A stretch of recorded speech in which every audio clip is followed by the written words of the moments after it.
मुख्तलिफ जो लोग हैं उनको बुलाया गया है। तहरीक इंसाफ से ताल्लुक़ रखने वाले ये अंजुम अकील ख़ान हैं जो पहुँचे हैं कुछ देर पहले, और बाकायदा तौर पर जो बाकी तमाम तर उम्मीदवार हैं, आपको याद होगा कल हमने आपको बताया था कि किस तरह से इस्लामाबाद हाई कोर्ट की जानिब से तहरीक इंसाफ की जो तीनों नशिस्तें हैं जो कि उनको हरवाई गई थी, उन पर नताइज जो है वो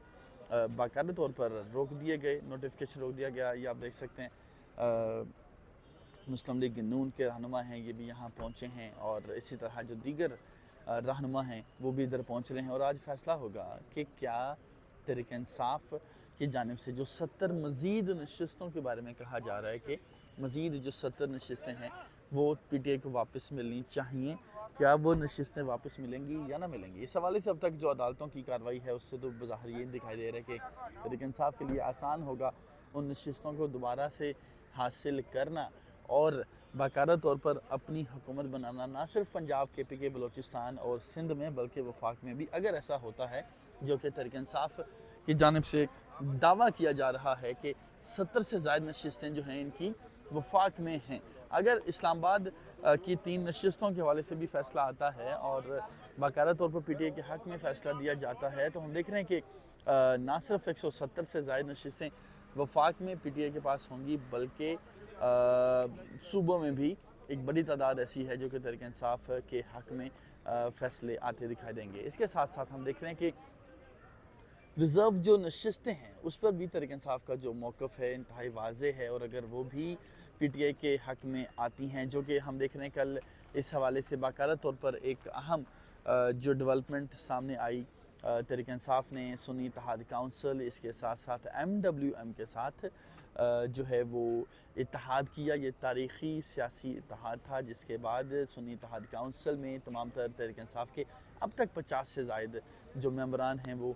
शामिल हो चुके हैं, और इलेक्शन कमीशन में उन मेंबरान की जानिब से जो अपने नोटिफिकेशंस हैं वो भी शमूलियत के हवाले से जमा करवाए जा चुके हैं। जिसके बाद जो सुन्नी इत्तेहाद काउंसिल है उनकी जानिब से भी दरख्वास्त दायर की गई है कि हमें जो तमाम तर नशिस्तें हैं, देखिए मामला ये समझने के काबिल है कि जब सुन्नी इत्तेहाद काउंसिल में PTI के 100 के करीब MNAs चले जाएंगे तो बुनियादी तौर पर इलेक्शन कमीशन की या कानून की नज़र में वो तमाम तर जो सीटें होंगी वो तहरीक इंसाफ की नहीं बल्कि सुन्नी इत्तेहाद काउंसिल की हो जाएंगी। सुन्नी इत्तेहाद काउंसिल की जब 100 से ज़्यादा नशिस्तें हो जाएंगी तो वो तरजीही नशिस्तों के लिए अप्लाई करेंगे और कहेंगे कि हमें इन नशिस्तों के हवाले से इस एतबार से हमें जो है वो तरजीही नशिस्तें, यानी कि 60 नशिस्तें जिनका ताल्लुक़ ख़वातीन के साथ है, 10 नशिस्तें जिनका ताल्लुक़ अक़लियतों के साथ है, वो नशिस्तें हमें दी जाएँ। लेकिन कल बैरिस्टर गौहर से जब हमारी बात हुई तो उन्होंने इस ख़दशे का भी इजहार किया कि मुमकिना तौर पर जिस तरह से बल्ले का निशान वापस लिया गया, जिस तरह से बाकी मामलात में इलेक्शन कमीशन की जानिब से बददियानती शो की गई, तहरीक इंसाफ को गिराने के हवाले से हर वो हरबा अपनाया गया जो कि कानूनी नहीं था, गैर कानूनी था, लेकिन उसके बावजूद वो किया गया, तो उनकी जानिब से इस ख़दशे का इजहार किया जा रहा है। और करंट अफेयर के जो नाजरीन हैं उनको भी हम ये बता रहे हैं कि इस चीज़ के इम्कानात खासे कम दिखाई देते हैं कि अगर तहरीक इंसाफ को यूं ही गिराने की रवायत बरकरार रही, जिस तरह से हम इससे पहले देख रहे थे कि बाकायदा तौर पर जो बल्ले का निशान है वो भी वापस हुआ, इसके अलावा दीगर भी मामलात किए गए, और जिस तरह से चेयरमैन PTI को बानी चेयरमैन PTI बना दिया गया, साबिक चेयरमैन PTI बना दिया गया, उस हवाले से ज़ाहिर ये दिखाई देता है कि आज भी जब कल एक दरख्वास्त दायर की गई है सुन्नी इत्तेहाद काउंसिल की जानिब से, उसको रद्द किए जाने के इम्कानात मौजूद हैं। लेकिन तहरीक इंसाफ के जो लोग हैं, उम्मीदवार हैं, रहनुमा हैं, क़यादत है, वो पुरुमीद है कि अगर ऐसा होता है तो बाकायदा तौर पर अदालतों का रुख किया जाएगा और अदालत में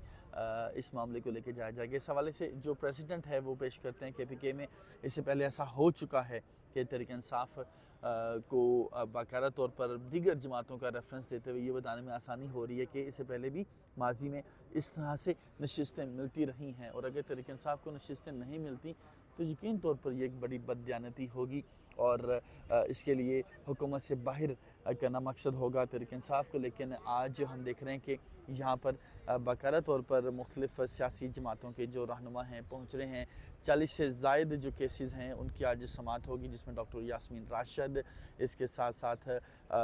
दीगर जो तहरीक इंसाफ के उम्मीदवार हैं जिनको हराया गया, उनकी जो समाअतें हैं यहाँ मुकर्रर हैं। इस्लामाबाद के तीनों हलकों की जो समाअतें हैं वो भी आज यहाँ पर होंगी। वकला जो है वो बाकायदा तौर पर पहुँच रहे हैं, इन केसेस को आज सुना जाएगा। और आप देखिए बड़ी तादाद में जो लोग हैं यहाँ जमा हैं। तहरीक इंसाफ, मुस्लिम लीग नून, पीपल्स पार्टी, दीगर सियासी जमातों से इनका ताल्लुक़ है और यही उम्मीद की जा रही है कि जो फ़ैसला है तहरीक इंसाफ के हक़ में आएगा। फॉर्म 45 के मुताबिक जो है वो फ़ैसला सुनाया जाएगा, ना कि फॉर्म 47 जिसको RO ने ख़ुद बनाया था। तो ये सूरत हाल है जी। और हम आपको ये मनाज़र इस वक्त इलेक्शन कमीशन से बराह रास्त दिखा रहे हैं कि यहाँ पर किस तरह से गहमा गहमी है। और उम्मीद तहरीक इंसाफ की क़यादत यही कर रही है कि 40 से ज़्यादा केसेस जो हैं लगाए गए हैं। अगर इन केसेस को सुना जाता है तो तहरीक इंसाफ के लिए आसान होगा हुकूमत साजी करना, हुकूमत बनाना और रिज़र्व सीटों को भी हासिल करना, जिसके बाद एक दफ़ा फिर तहरीक इंसाफ की हुकूमत आएगी। और इस हवाले से गुज़श्ता रोज़ तहरीक इंसाफ के जो उम्मीदवार हैं उमर अयूब ये वाज़े कर चुके हैं कि अगर तहरीक इंसाफ का वज़ीर-ए-आज़म आता है तो अगले ही दिन जो साबिक़ वज़ीर-ए-आज़म बानी चेयरमैन इमरान खान हैं और जो बाकी ख़वातीन हैं, जिसमें हम देख रहे हैं कि सनम जावेद भी शामिल हैं, डॉक्टर यास्मीन राशिद भी शामिल हैं और बुशरा बीबी भी शामिल हैं और दीगर कारकुनान हैं, उनको भी बाकायदा तौर पर जो है वो रिहा किया जाएगा। और हुकूमत के हवाले से ये ज़रूर वाज़े उन्होंने किया है कि किसी भी किस्म का इंतकाम नहीं लिया जाएगा, लेकिन कम से कम जो अपने कारकुनान और रहनुमाओं पर जुल्म हो रहा है उसको ज़रूर रोका जाएगा। और उन्होंने ये भी कहा कि अगर हमारे अलावा कोई वज़ीर-ए-आज़म